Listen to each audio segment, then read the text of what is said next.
Hello hello BSc part sorry MSc botany final year students, स्वागत है आप सभी का। तो जो रनिंग हमारा टॉपिक चल रहा है वो है organisation of shoot apical meristem, और यहाँ पे हम इसको लेयर ऑर्गेनाइजेशन के रूप में अब समझने की कोशिश कर रहे हैं।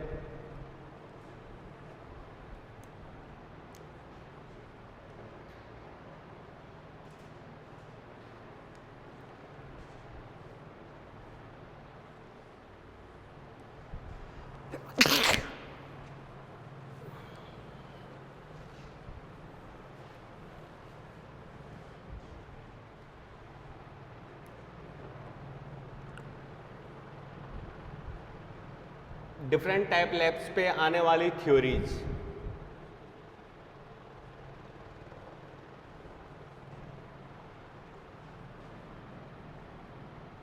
शूट एपिकल मेरिस्टम्स, और इसमें सबसे पहले हम रिकमेंड कर रहे हैं,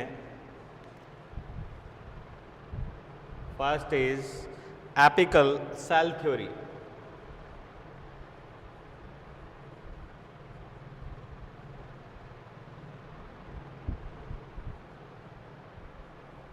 that theory proposed in early 80s, ठीक है, लगभग 1878 के आसपास की थ्योरी है, और सबसे पहले इसे प्रपोज्ड किया बाय निगेली।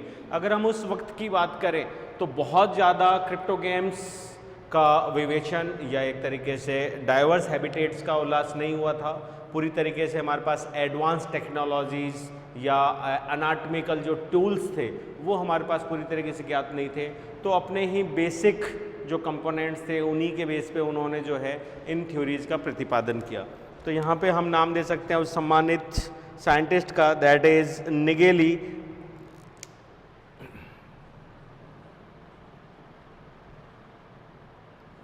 अबाउट इन 80s 78 की हम यहाँ पे बात कर सकते हैं। बाद में वापस इसका एक पुनरुत्थान हुआ था लगभग 1944 के आसपास, ठीक है, लेयर्स के रूप में। तो वो हम बाद में डिस्कस कर लेंगे।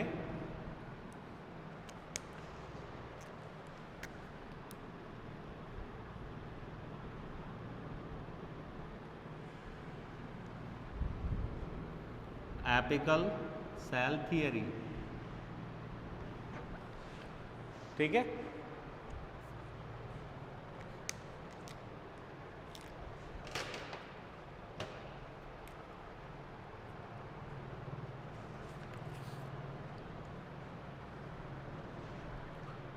According to this theory, the shoot apex basically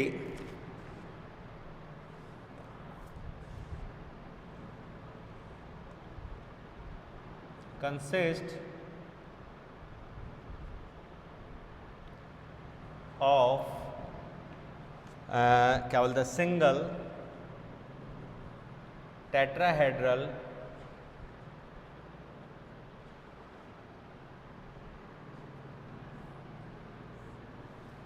apical cell.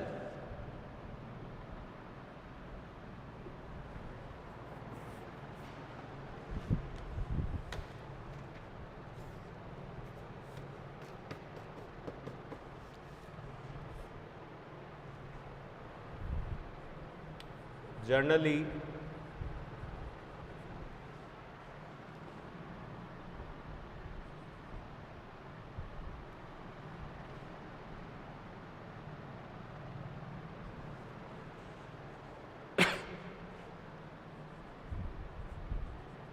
present in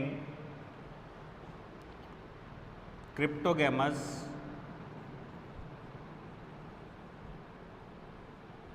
vascular plants,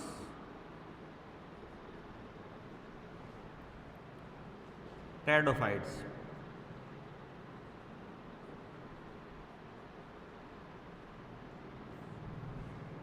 और थोड़ा सा नीचे की तरफ चलें and bryophytes,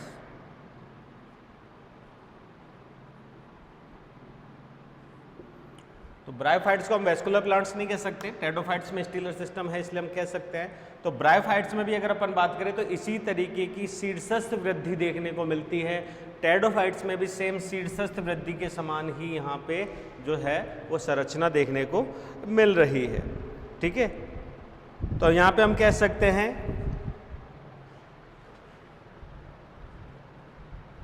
this apical cell represent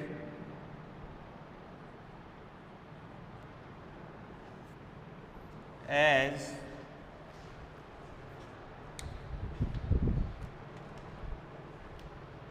functional and structural unit।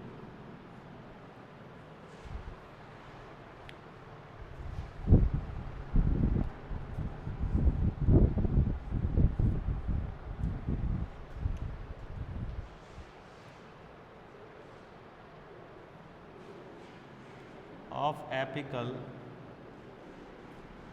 Meristem.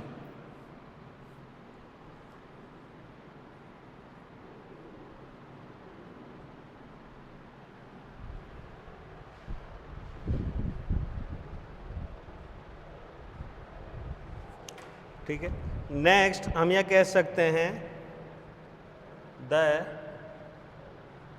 Apical cell is very large. ठीक है, in shape and size.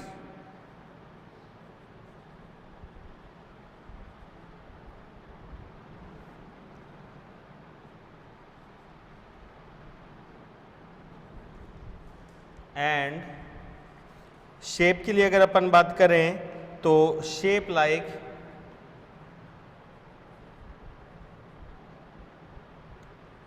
an inverted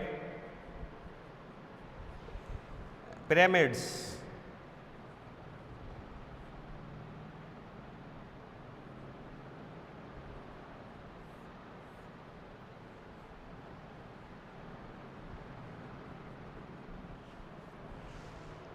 उल्टे त्रिभुज के आकार की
यहाँ पे हम इसे टेट्राहेड्रल क्यों कह रहे हैं? चतुष्फलकीय।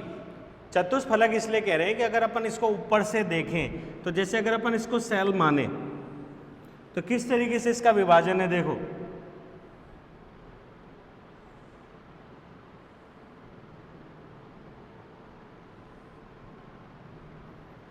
ठीक है, 1 2 3 4 दैट इज सेंट्रल जोन। वही चीज हमने यहाँ पे एलएस में देखने की कोशिश करी है, ये टीएस के रूप में। लेकिन ये जो विभाजन है ये सारे के सारे एक साथ नहीं हो रहे हैं, अलग अलग टाइम ड्यूरेशन पे। जैसे देखिए ये सेल थी, इसमें से पहला जो विभाजन हुआ है वो ये हो गया, ठीक है, ये अभी भी कैसी है, मैथमेटिक। फिर इसमें इस तल में हुआ, ये हो गया दूसरा। फिर इसमें इस तल में हुआ, ये हो गया तीसरा। और फिर इसके बाद में और फिर इसके बाद में विभाजन हुआ ये, तो ये हो गया वापस इसी का repetitive, that is fourth.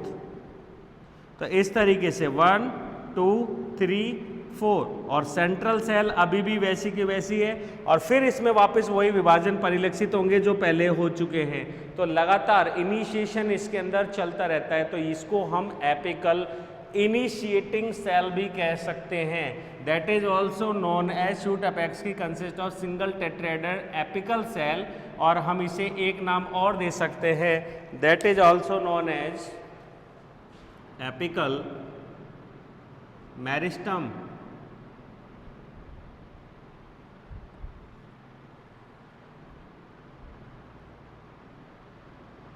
Apical meristem.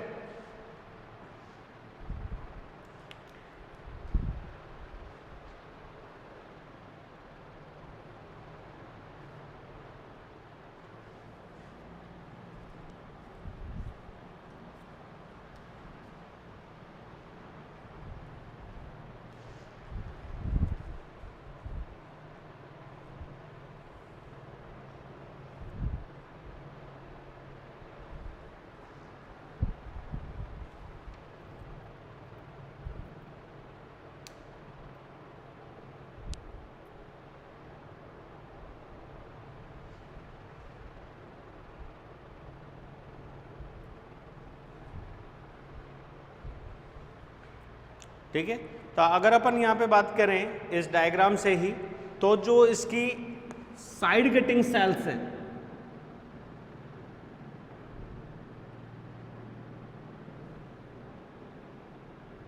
वो इससे कितनी हो जाती हैं, डाउनवर्ड्स।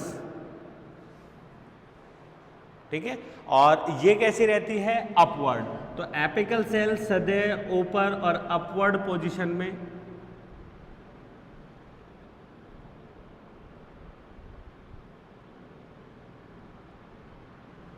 That is third.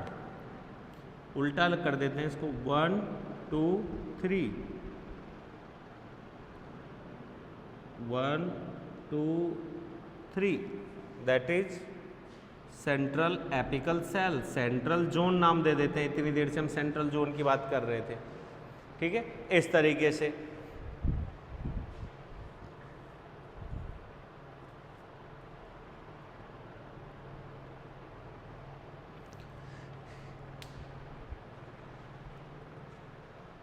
एक चीज और हम कह सकते हैं, कहाँ गया,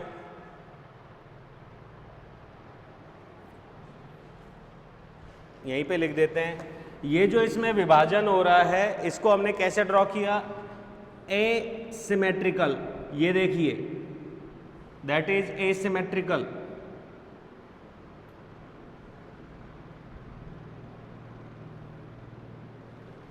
one two 3 and 4।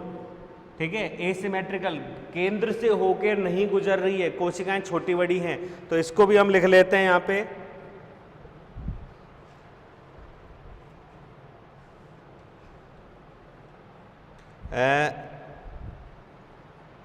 the cell dividing by an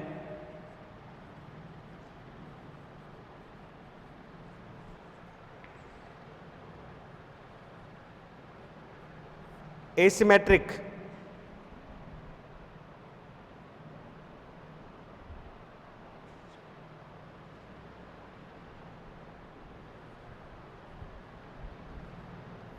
fashion.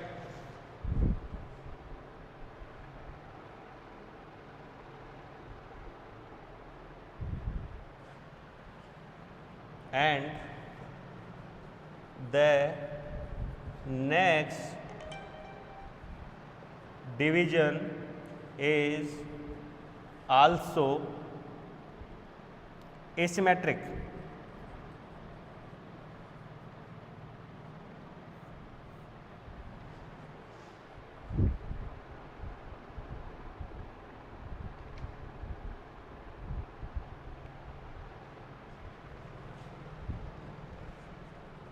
These asymmetrical क्या बोलते हैं डिविजन्स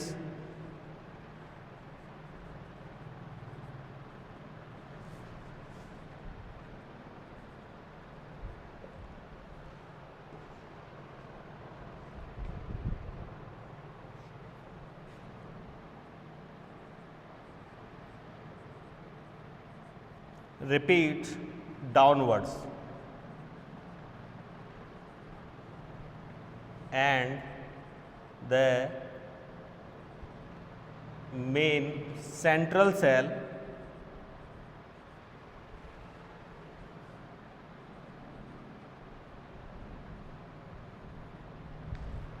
remain upward, और जो केंद्रीय कोशिका है वो रिमेन कहाँ है, अपवर्ड पोजीशन के ऊपर अभी भी बची हुई रहती है। ये रही सेंट्रल सेल, और जो असममित जो कोशिकाएं हैं वो डाउनवर्ड्स नीचे की तरफ चली जाती हैं।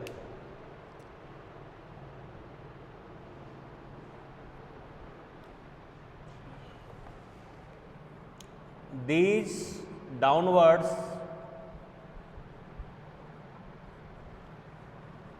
cells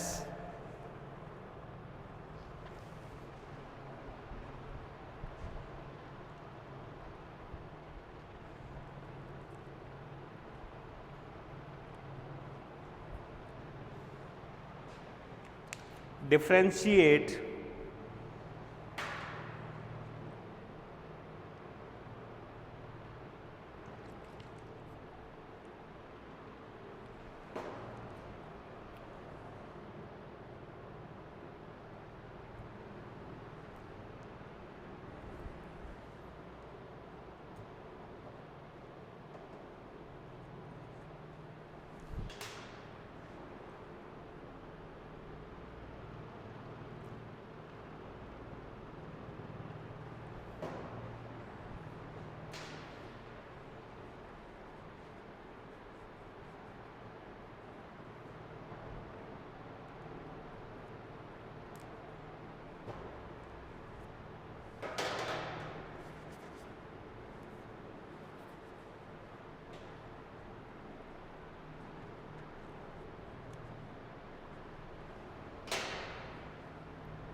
these downward cells या packet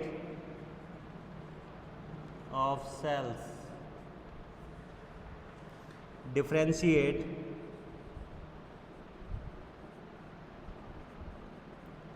and form different tissue organs of shoot। और ये जो डिफरेंशिएट सेल्स है ये बाद में विभेदित होकर बाय ऑर्गेनोजेनेसिस क्या करती हैं, डिफरेंशिएट का मतलब विभेदन, और form different tissue organs of shoot. उसी प्रकार से रूट में ये अलग अलग सेल्स जो है उनको बनाती है।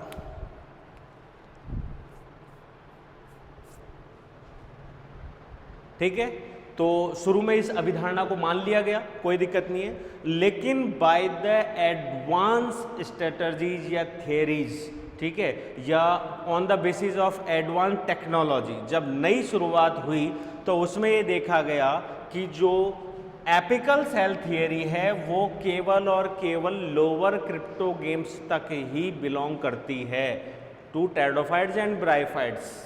ठीक है, अपर क्रिप्टोगेम्स की तरफ जब हम आते हैं लाइक जिम्नोस्पर्म्स, एंजियोस्पर्म्स, तो वहाँ देखा गया है कि इस प्रकार की एकल कोशिका या टेट्राहेड्रल टाइप का जो एसिमेट्रिकल डिवीजन है वो देखने को नहीं पाया जाता। क्लियर? तो ऐसी कंडीशन के अंदर इस थ्योरीज के लिए वो सबसे बड़ी क्या हो गई, कमी।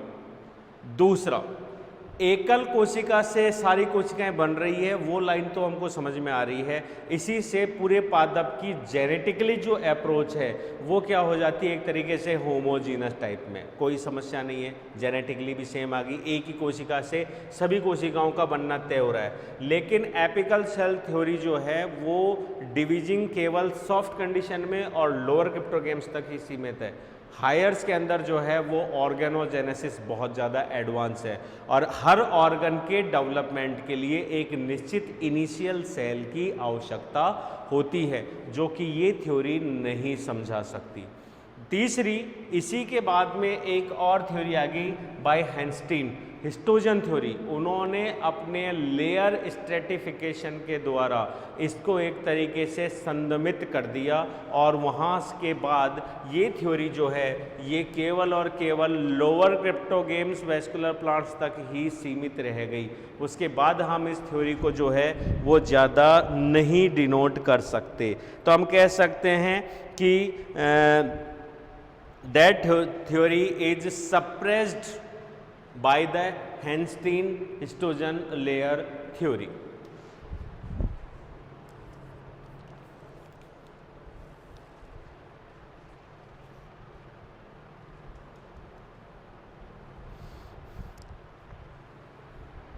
ठीक है, तो ये थ्योरी जो है वो हायर क्रिप्टोगेम्स के ऊपर एक तरीके से फुलफिल नहीं होती है। तो अब हम नेक्स्ट की तरफ चलते हैं।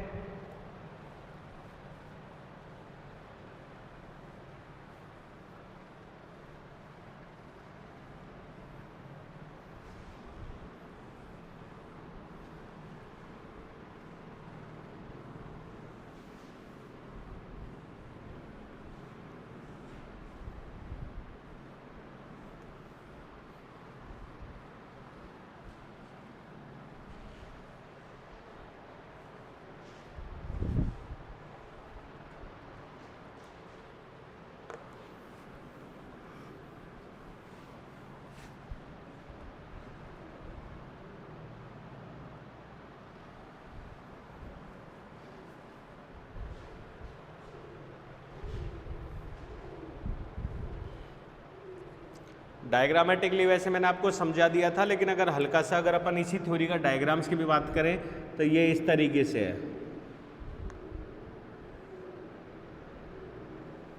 अकेली वृहद कोशिका,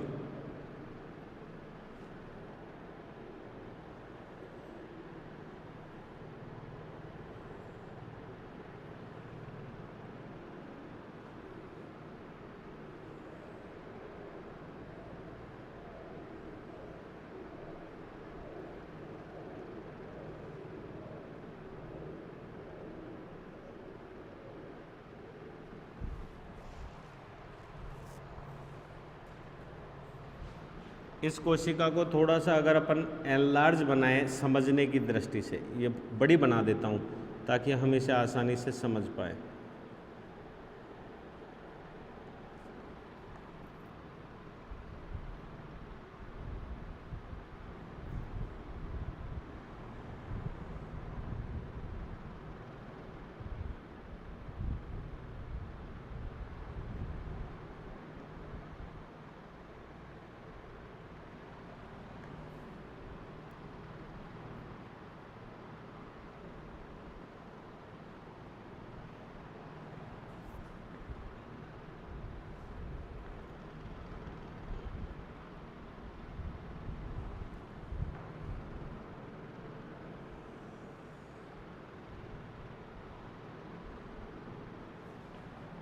ठीक है,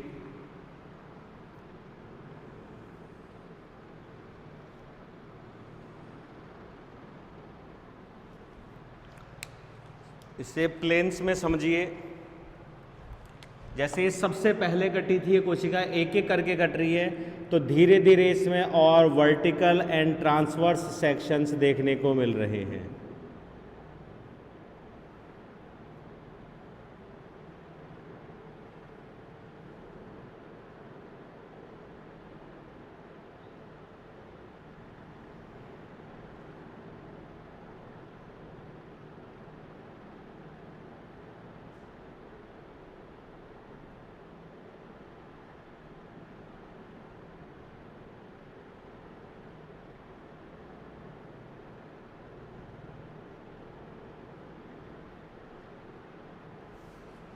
ठीक है, ये उसके बाद में कटी हुई कोशिका है क्योंकि उसको ओवरलैप कर रही है। इस कोशिका की आप बात करें तो इसमें वर्टिकल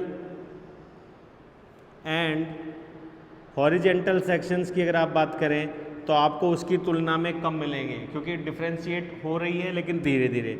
ये उससे पहले की कोशिका है, तो इसमें अगर अपन बात करें तो हमें यहाँ पे कम मिलेगा, केवल जैसे एक ये और एक यही डिफ्रेंशिएशन मिला है। जबकि यहाँ अगर अपन बात करें तो इसको 2 कर लेते हैं।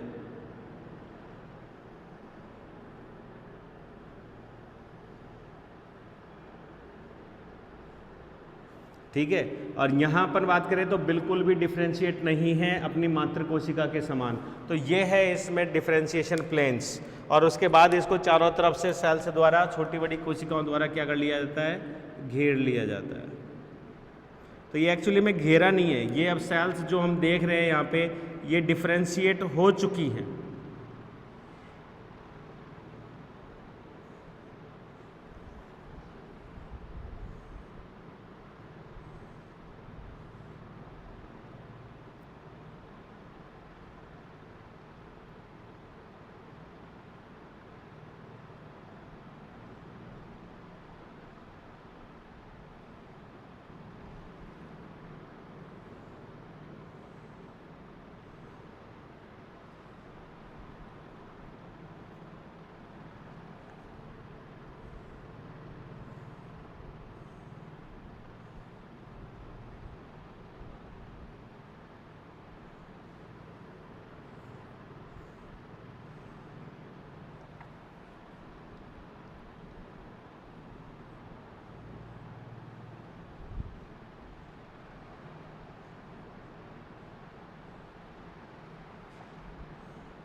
नंबरों की भी अगर अपन बात करना चाहें तो हम इसे नाम दे सकते हैं, जैसे 1 नंबर, ये 2, फिर ये 3, फिर ये हो गई 4, इस तरीके से धीरे धीरे।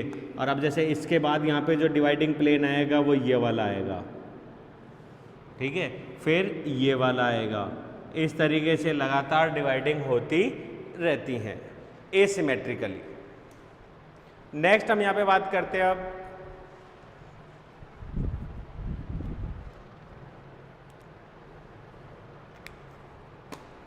Histogen theory.